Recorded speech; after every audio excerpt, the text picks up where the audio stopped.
السلام علیکم۔ نعت اسرار احمد کے مزید بیانات سننے کے لیے ہمارے چینل اسلامک MTJ ویڈیوز کو سبسکرائب کریں۔ شکریہ۔ اللہ لا الہ الا ہو، اللہ وہ ہستی ہے جس کے سوا کوئی الہ نہیں۔ الحی القیوم، وہ زندہ و جاوید ہے، از خود زندہ ہے، اور باقی جو بھی ہے ما سوی اللہ اس کو تھام کر رکھنے والا ہے۔ یہ دو جو اسماء ہیں اللہ تعالیٰ کے، ان کے بارے میں یہ حدیث آپ کو اس کتاب میں مل جائے گی کہ حضور نے فرمایا کہ اللہ تعالیٰ کا ایک اسم اعظم ہے کہ اس کے حوالے سے جب کوئی دعا کی جاتی ہے تو وہ ضرور قبول ہوتی ہے، لیکن حضور نے یہ نہیں بتایا کہ وہ کون سا ہے۔ نشاندہی کر دی وہ قرآن کی 3 سورتوں میں ہے، سورہ بقرہ میں ہے، سورہ آل عمران میں ہے، اور سورہ طٰہٰ میں ہے۔ یہ بالکل ایسے ہی ہے جیسے رمضان میں لیلۃ القدر ہے، یہ اور وہ لیلۃ القدر خیر من الف شہر، تعین کے ساتھ نہیں بتایا، البتہ یہ کہ رمضان میں ہے، تلاش کرو، پوری رمضان کی راتیں جا کر گزارو۔ اگر تمہیں معلوم ہو لیلۃ القدر کتنی قیمتی ہے تو اس کے لیے 30 راتیں جاگنا کوئی بڑی بات تو نہیں، جبکہ وہ 1000 سال سے افضل ہے۔ اچھا یہ نہیں تو چلو 10 دن آخری عشرے میں تلاش کرو، چلو اور کمی کر دیتے ہیں، آخری عشرے کے جو طاق راتیں ہیں اس میں تلاش کرو۔ لیکن یہ تعین سے نہیں بتایا، لیکن یہ کہ کچھ ایسے اشارے 27ویں شب کے بارے میں گمان غالب ہے لوگوں کو، لیکن حضور نے نہیں بتایا صراحت کے ساتھ۔ بالکل وہی معاملہ یہاں ہے کہ حضور نے یہ فرما دیا کہ اس میں اعظم ایک ہے اللہ کا، جس کے حوالے سے جو دعا کی جائے گی لازماً قبول ہوگی، اور وہ 3 صورتوں میں۔ اب اس کی تحقیق کی ہے تو وہ یہ نام ہے، یہ 2 الفاظ 2 نام اللہ کے اس طرح جڑ کر بریکٹ کی حیثیت سے سورہ بقرہ میں ہے، وہ تو ہم پڑھ رہے ہیں اس وقت، سورہ آل عمران کی پہلی ہی آیت میں ہے، دوسری آیت میں، پہلی آیت تو الف لام میم حروف مقطعات پر مشتمل ہے، لیکن دوسری آیت میں یہ دونوں ہیں، اور پھر سورہ طٰہٰ میں الحی القیوم۔ اس الحی اور القیوم میں ایک تو واقعہ نوٹ کیجئے کہ اللہ تعالیٰ کی چونکہ صفات کے بارے میں یہاں توحید صفاتی کا بیان تفصیل سے ہوگا، تو دیکھیے ہماری ایک مجبوری ہے، کمزوری ہے، ہماری ایک محدودیت ہے، لیمیٹیشن ہے۔ ہماری زبان میں وہی الفاظ بطور صفت استعمال ہوتے مخلوق کے لیے بھی، انسانوں کے لیے بھی، اور اللہ کے لیے بھی۔ اللہ بھی عالم ہے، بندے بھی عالم ہوتے ہیں، علامہ بھی ہوتے ہیں۔ علام الغیوب وہ ہے، تو علامے تو یہاں بے شمار ہیں، بلکہ سیالکوٹ میں ایک ایسا شہر ہے وہاں سے جو نکلتا ہے علامہ ہوتا ہے، بہت سی جگہ ایسی بھی ہیں۔ بہرحال علامہ ایک ڈگری بھی تھی، بھاولپور یونیورسٹی جب ہوتی تھی اسلامی یونیورسٹی، ابھی جبکہ وہ پرانا دور تھا اب تو نہیں ہے، تو وہاں علامہ ڈگری تھی، وہاں سے جس کو ڈگری مل گئی وہ علامہ ہے۔ ہمارے علامہ شبیر احمد بخاری جو ہے، جو ابتدائے خلافت میں ان کی نظمیں اور نعتیں شائع ہوتی رہتی، وہ علامہ اس اعتبار سے ہے کہ بھاولپور کی جو جامعہ عباسیہ کہلاتی تھی وہ یونیورسٹی، تو اس کی ڈگری تھی علامہ۔ لیکن یہ کہ 3 چیزوں کا ذہن میں اپنے پوری طریقے سے استحضار رکھیے، جب کوئی صفت اللہ کے لیے استعمال ہوگی تو اس میں 3 چیزیں ہوں گی، اور جب وہی صفت بندوں کے لیے یا مخلوق میں سے کسی کے لیے ہوگی تو ان 3 کے برعکس چیزیں ہوں گی۔ وہ 3 چیزیں کیا ہیں؟ اللہ کی ذات بھی اپنی ہے، کسی اور نے نہیں بنائی ہے، اسی طرح اس کی صفات بھی ذاتی ہے، کسی اور کی عطا کردہ نہیں ہے، نمبر 1۔ جبکہ جملہ مخلوقات میں جو بھی صفات ہیں وہ اللہ کی عطا کردہ ہے، ان کا وجود بھی اللہ کا عطا کردہ ہے، ان کی صفات بھی اللہ کی عطا کردہ ہے۔ نمبر 2، اللہ کی ذات لا متناہی، اسی طرح اس کی صفات بھی لا متناہی، اینڈ لیس، لمٹ لیس، ہر شے کا جاننے والا، ہر شے پر قادر۔ یہ اب ہمارے پاس ہر کے سوا کارنر ہے نہیں، لیکن یہ کہ ما سوا کا معاملہ یہ نہیں ہے، تمام صفات، ان کی ذات بھی محدود، صفات بھی محدود۔ نمبر 3، اللہ کی ذات بھی قدیم، صفات بھی قدیم، ہمیشہ سے، ایسا نہیں ہے کہ پہلے کوئی چیز نہیں تھی بعد میں آ گئی۔ جیسے ہمارا علم کیا ہے، پہلے تو جب ہم اپنی ماؤں کے پیٹ سے پیدا ہوئے تو کوئی علم ہمارے پاس نہیں تھا، یہ سارا اکتسابی علم ہے نا جو ہمیں حاصل ہوا ہے۔ لیکن یہ کہ اللہ تعالیٰ کا علم ذاتی ہے اور ہمیشہ سے، وہ حادث نہیں ہے، جبکہ ما سوی اللہ جو بھی ہو، انبیاء ہو، فرشتے ہو، رسول ہو، اولیاء اللہ ہو، کسے باشد، ان کی جو بھی صفت ہے وہ حادث ہے، ان کا وجود بھی حادث، ان کی صفات بھی حادث۔ یہ بات کی گڑبڑ ہے، اس کا کہاں گیا وہ؟ یہ ڈھیلا ہو گیا، اور کیا مسئلہ ہے؟ کیا مسئلہ ہے؟ تو میں عرض کر رہا تھا کہ اللہ تعالیٰ کی ذات قدیم، صفات بھی قدیم، باقی سب کی ذات حادث، صفات بھی حادث۔ اللہ کی ذات مطلق لا متناہی لمٹ لیس، صفات بھی لمٹ لیس، ما سوا کی صفات بھی ذات بھی لمیٹڈ مقید محدود۔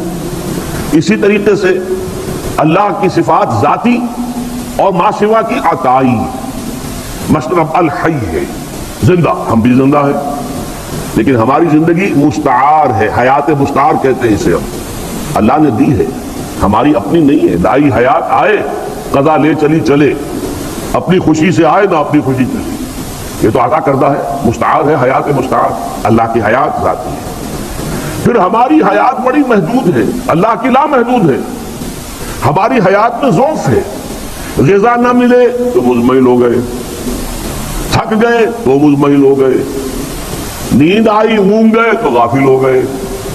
اللہ کی حیات ان تمام ضعفوں سے، تمام احتیاجات سے ماورا مبرہ منزہ اعلیٰ ارفع، یہ ہے اللہ کی ذات، اللہ کی حیات ہے، زندہ ہم بھی ہے۔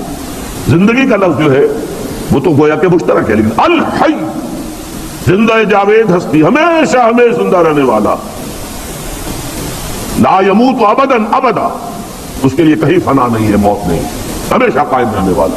وَيَبْقَى وَجْهُ رَبِّكَ ذِو الْجَلَالِ وَالْإِكْرَامِ، باقی رہنے والا جو ہے وہ تو اللہ ہی کا چہرہ ہے۔ اس حوالے سے الحی، البتہ قیوم، قائم رکھنے والا، ما سوا جو بھی کچھ ہے کائنات، یونیورس یا تمام مخلوقات، فرشتے، انسان، انسانوں میں انبیاء، اولیاء، جو بھی ہے، اس سب کو کا وجود اللہ کے قائم رکھنے سے قائم ہے۔ بلکہ بڑی پیاری بات ہے جو مولانا مناظر حسن گیلانی نے بیان کی ہے، ان کی چھوٹی سی کتاب ہے جو فلسفہ اور علم کلام کے اعتبار سے ہے تو بڑی چھوٹی لیکن بہت قیمتی کتاب ہے، الدین القیم۔ اس میں اللہ کی تخلیق کا ایک تصور انہوں نے دیا ہے کہ جیسے آپ تصور کیجئے، اگر آپ نے تاج محل دیکھا ہوا ہے تو تاج محل کا تصور اپنے ذہن میں لائیے، آ جائے گا، یا کسی نے مینار پاکستان دیکھا ہوا ہے لاہور کا، اس کا تصور آ جائے گا، لیکن یہ تصور جو ہے آپ کے ذہن کے اندر ہے، اس کا اپنا کوئی وجود نہیں ہے۔ آپ اس کے اوپر بھی ہیں، نیچے بھی ہیں، دائیں بھی ہیں، بائیں بھی ہیں، اندر بھی ہیں، باہر، آپ ہی آپ ہے، وہ تو ہے ہی نہیں۔ اور نمبر 3، اس کا وجود آپ کی توجہ پر قائم ہے، توجہ ہٹی وجود خلاص۔ اسی طرح یہ کائنات جو ہے، اس کا اول و آخر، ظاہر و باطن سب اللہ ہے، اللہ ہی اللہ ہے، هو الاول والآخر والظاہر والباطن۔ اور نمبر 2 یہ کہ اس کی توجہ ہے کہ جو اس کائنات کو تھامے ہوئے ہے، ایک لحظے کے لیے توجہ ہٹے یہ نسیہ منسیہ ہو جائے، اس کا وجود ہی نہیں رہے۔ شیخ احمد سرہندی رحمۃ اللہ علیہ نے اس کو لکھا ہے، این صنعت باری تعالی است کہ معدوم را موجود بھی نمائند، یہ اللہ کی خلاقی اور صنعائی ہے، جو شے اصل میں معدوم ہے اسے موجود کر کے دکھا دیا ہے۔ حقیقت کے اعتبار سے کل کائنات و کون و مکان معدوم کے درجے۔ یہ جو تعلق ہے الحی، خود بخود قائم، زندہ جاوید اور باقی سب کو قائم رکھنے والا، بالکل یہی ربط و تعلق ہے احد اور صمد میں۔ قل هو اللہ احد اللہ الصمد، کہو کہ اللہ ایک ہے نہیں، یہ ترجمہ غلط ہو جائے گا، اللہ ایک ہے نہیں، اللہ اکیلا ہے۔ ایک کے بعد تو 2 اور 2 کے بعد 3، وہ تو پھر ایک سلسلہ ہے، وہ تو آغاز گنتی کا ایک ہے، لیکن اللہ اکیلا ہے، یکتا ہے۔ اکیلے کا مفہوم کچھ اور ہوتا ہے اور ایک کا مفہوم کچھ اور ہے۔ قل هو اللہ احد، ایک کے لیے لفظ واحد ہے اور اللہ کے لیے یہ لفظ بھی ہے الواحد القہار، لیکن یہ کہ یہاں جو لفظ ہے احد، یکتا، یونیک، اکیلا، تنہا، اور سمد باقی سب کے لیے وہی سہارا ہے۔ سمد اصل میں کہتے ہیں کسی چٹان کو، مضبوط چٹان، کہیں جنگ ہو رہی ہو تو اگر آپ کی پشت پر کوئی مضبوط چٹان ہے تو آپ کا جو پچھاڑا ہے وہ گویا کہ محفوظ ہے۔ اس حوالے سے آپ یکسو ہو کر سامنے جو ہے اپنی توجہ مرکوز کر سکتے ہیں۔ یہی واقعہ ہوا تھا نا حضرت عمر کے، جب آپ خطبہ دے رہے تھے مسجد نبی میں جمعے کا خطبہ، تو شام کا جو میدان جنگ ہے وہ حضرت عمر کے سامنے اللہ تعالیٰ نے رکھ لیا، اور وہاں حضرت ساریہ رضی اللہ تعالیٰ عنہ جو کہ کمانڈر تھے، ان سے غلطی ہو رہی تھی، انہوں نے غلط جگہ پر اپنی جو ہے پوزیشن لی تھی، تو حضرت عمر وہی کہتے ہیں خطبے میں، یا ساریہ تو الی جبل، اے ساریہ کیا غضب کر رہے ہو، اس پہاڑ کی طرف ہو جاؤ۔ انہوں نے وہ آواز سنی اور اپنی پوزیشن بدلی اور اللہ نے کامیابی دی۔ تو یہ جو چٹان ہوتی ہے یہ در حقیقت سہارا بنتی ہے، اور اسی طریقے سے کسی بہت بڑا سردار ہو کسی مجمع کے اندر اور سب کی توجہ اسی کی طرف ہوگی، جو بھی بیٹھا ہے اس محفل کے اندر وہ گویا کہ ان کا قبلہ و کعبہ بن کر بیٹھا ہوا ہے، تو اسے بھی سمت کہتے ہیں۔ تو اس معنی میں گویا کہ وہی رشتہ ہے کہ اللہ خود تنہا اکیلا یکتا ہے، یونیک پرسن، باقی کل کائنات کے لیے وہ سہارا ہے، اسی کے بل پر قائم ہے۔ الاحد الصمد، قل هو اللہ احد اللہ الصمد الحی القیوم، یہ در حقیقت اسم اعظم، وہ آپ حدیث پڑھ لیں گے اس کتابچے میں کہ گمان غالب یہ ہے کہ یہی اسم اعظم ہے۔ یہی وجہ ہے کہ آپ نے بعض شاید اللہ والوں کو دیکھا ہو جن کی زبان پر اکثر و بیشتر ذکر الہی جاری رہتا ہے، تو یہ ذکر خاص طور پر ہوتا ہے، یا حی یا قیوم برحمتک نستغیث، یا حی یا قیوم برحمتک استغیث، یا حی یا قیوم برحمتک استغیث، اے حی و قیوم میں تیری رحمت کی دہائی دیتا ہوں، فریاد کرتا ہوں، تیری رحمت کا سوال کرتا ہوں۔ تو حی و قیوم جو ہے گمان غالب ہے کہ یہ اللہ کا اسم اعظم ہے۔ الحی القیوم لا تاخذہ سنۃ ولا نوم، اس کی وضاحت میں پہلے کر چکا ہوں۔ ہماری حیات میں اونگ بھی آ جاتی ہے، غافل ہو گئے، نیند بھی آتی ہے، اللہ کو نہ اونگ لاحق ہو سکتی ہے اور نہ نیند۔ لہو ما فی السماوات و ما فی الارض، اب یہ تیسری بات آئی، ملکیت تامہ ہر شے کی صرف اس کے لیے۔ ادھر سمجھ لیجئے توحید کی کرولریز ہیں، جیسے ایک کرولری کیا ہے توحید کی، ہم نے اسے عقیدے کی بات بنا دیا ہے نا، جبکہ علامہ اقبال کہتے ہیں کہ اس سے بڑا فلسفیانہ فکر اور کوئی نہیں ہے۔ زندہ قوت تھی زمانے میں یہ توحید کبھی، اور اب کیا ہے فقط ایک مسئلہ ہے علم کلام۔ علم کلام کا مسئلہ بن گیا ذات و صفات کا، ہیں صفات ذات حق، حق سے جدا یا عین ذات، امت مرحوم کی ہے کس عقیدے میں نجات، لگے رہو بحثوں کے اندر۔ وہ جو اصل شے تھی انقلابی نظریہ کہ توحید کی ایک کرولری کیا ہے، حاکم حقیقی صرف اللہ، الا لہ الملک ان الحکم الا للہ۔ انسان کے لیے خلافت ہے، حاکمیت نہیں۔ حاکمیت کی نفی، ٹوٹل نیگیشن، پرسنل بھی، کلیکٹیو بھی، ماسز کی بھی، سب کی، کسی کی حاکمیت نہیں۔ دوسری کرولری ملکیت تامہ صرف اللہ کے لیے ہے۔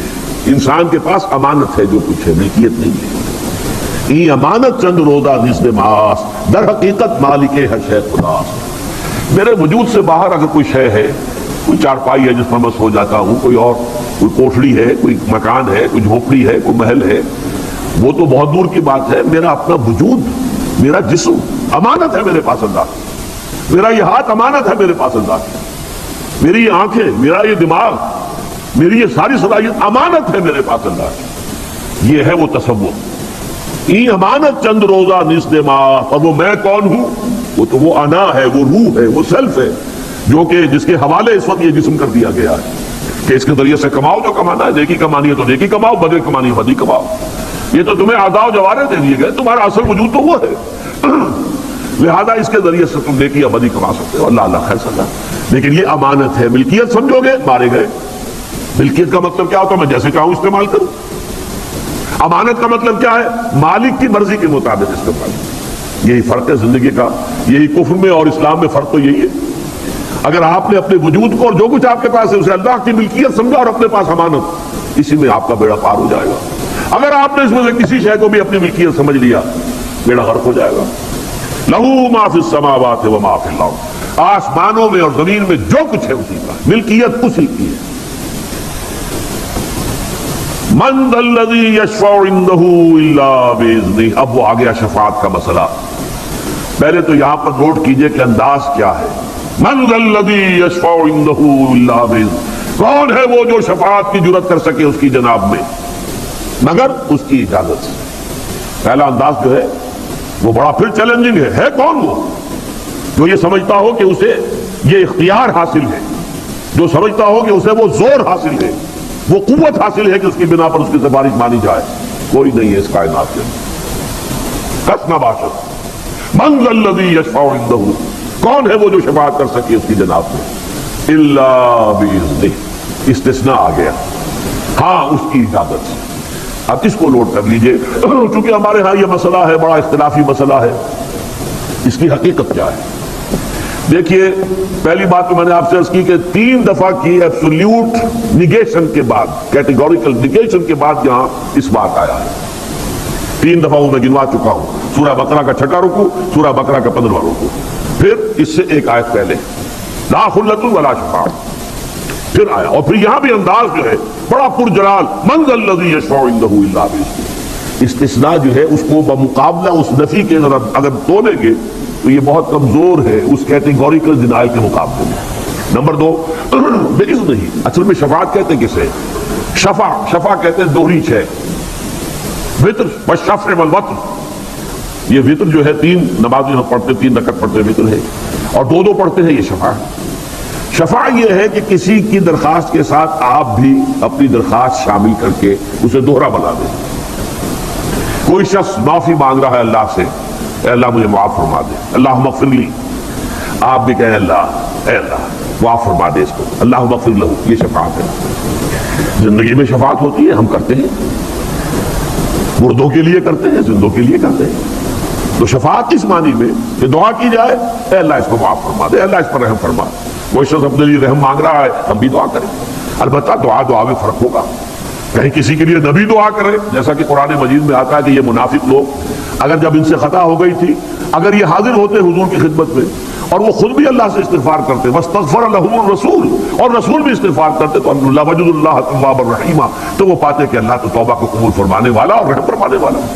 تو گویا کہ زندگی میں بھی حضور شفاعت فرماتے تھے کہ اللہ تیرا یہ بندہ اپنی خطا مان رہا ہے، اے اللہ تم سے معاف فرما دے. بس اوقات ایسا ہوتا تھا میں نے معاف کر دیا، اے اللہ تم بھی معاف کر دے. کیونکہ جو خطا ہوتی تھی ظاہر بات ہے وہ کسی دین کے معاملے میں ہوتی تھی نا، اور حضور چونکہ اس وقت کی جو جد و جہد ہو رہی تھی اس کے قائد تھے، تو گویا کہ وہ ان کے خلاف ایک بات جا رہی ہے، تو میں نے بھی معاف کر دیا، اللہ تو بھی معاف فرما دے. یہ شفاعت قیامت میں بھی ہوگی. البتہ 2 اذن اس کے ساتھ شامل ہے. جو شفاعت کرے اسے اجازت ملے کہ ہاں تم شفاعت کر سکتے ہو. جس کے لیے سفارش کی جا رہی ہو اس کے لیے بھی ایکسپریس پرمیشن ملے، اس کے لیے کر سکتے ہو. یہ 2 طرفہ اذن ہے. مختلف مقامات پر قرآن مجید کے اگر آپ اس کا جائزہ لیں گے تو ایک اذن نہیں ہے. اللہ کا اذن اس بندے کو کہ تم سفارش کر سکتے ہو، اس بندے کے لیے. یہ دونوں چیزیں اذن میں شامل ہیں. اب سوال پیدا ہوتا ہے جب ساری باتوں کی کوئی اپنی توجیہ بھی کرنے کی کوشش کرتے ہیں کہ پھر شفاعت کا فائدہ کیا ہے. پہلی بات تو یہ سب مانتے ہیں، جو بریلوی مکتب فکر کے لوگ وہ بھی مانتے ہیں کہ ایسی کوئی شفاعت نہیں ہے کہ جو اللہ پر کوئی اپنے اقتدار، اپنے غلبے، اپنی قوت کے بل پر اللہ سے کوئی بات منوا لے. اس کا کوئی امکان نہیں. وہ تو شرک ہو جائے گا، بدترین قسم کا شرک ہو جائے گا. لیکن شفاعت کی پھر کیا مقام کیا ہے، اس کا محل کیا ہے؟